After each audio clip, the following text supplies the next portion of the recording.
Who do they say I am? No, that's not it. Who do you say I am? That's really what matters. Today is a pajama shirt, messy hair Saturday morning. And I was just thinking about this, that we spend a lot of our lives caring about what they say or what they think of us. Who are they anyway? I don't know. This had me thinking. I have really been on a journey of coming out from under the fear of man, the fear and insecurities of self, just so much. And I used to think it was like me, that I am the one that is like this, only I struggle with this, and it's like in your head, it's not true, but you feel it so strong, and everyone on the outside looks so happy and good and way better than you, doing way better than you. Guess what? It's an illusion that our mind tells us is true. It's not true. We all struggle. We all struggle. And social media has actually been a really good reality check in some ways. I know it can be also feeding the illusion with all the perfect videos and the perfect makeup, like mine today. Just kidding. But I have really been grateful for seeing the reality of how many people struggle. I know. We need to know that, because we really fool ourselves that we're the only one. And we're not just the only one fooling ourselves. We have an enemy who actually loves isolation, because he knows if he can separate us from reality, then we actually begin to become deceived and believe lies and get totally stuck. So, I guess I just wanted to remind you that you're not alone, that some days are super hard and some days are amazing and wonderful. And that's actually a good sign of life. It's like a heart monitor, right? If it goes up and down, it means you're living. You're alive. You're doing life. Welcome to life. Ups and downs.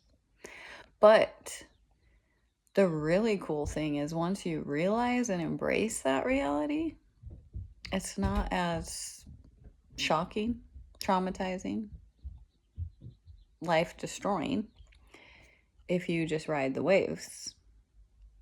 And I always remember Bill Johnson said, if hard things happen in life, when hard things happen in life, that's when you get to see where your relationship with God really is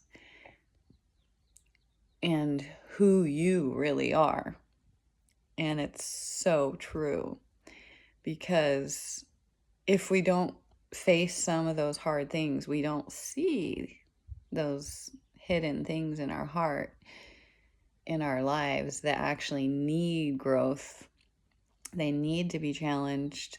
We need to go through things, perseverance that produces patience, character, chiseling away at those things. And so, yep, I just feel really grateful, really in awe of God's goodness, and incredibly humbled by the fact that God chooses to give us revelation on certain things and to live these things out and become better and better and better and better. And I am in a really good place in my life. I feel a lot of peace and contentment and joy and greater stamina and ability to overcome hard things, to really look them in the face and embrace it instead of stiffening, hardening my heart, pushing back. Reminds me of my first birth. Oh my gosh. I fought my whole labor because I was so shocked by the amount of intensity and pain and agony that birth was. And I did not want to be there. I did not like it. I, with everything in me, was resisting that birth. That did not play out well. My body was pretty much trying to hold the baby in,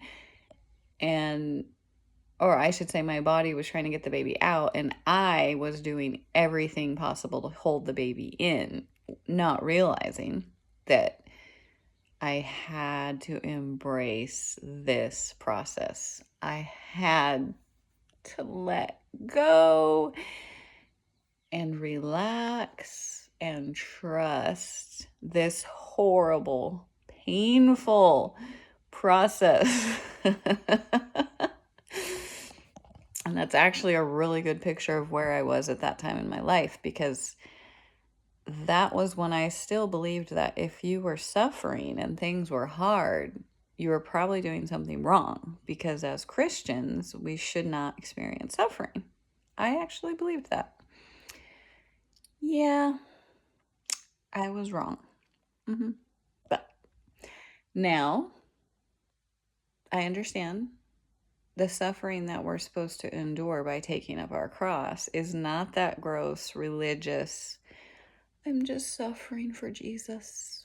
We're all sinners, suffering for Christ as he did on the cross. No, that's not the suffering we're doing. And that's why I resisted that, because I was resisting that religious understanding of suffering for Christ, with Christ, I mean. So he has brought me a long way, and I am so grateful. And I hope that encourages you and gives you just some more hope and faith in the midst of this process we call life. Happy Saturday!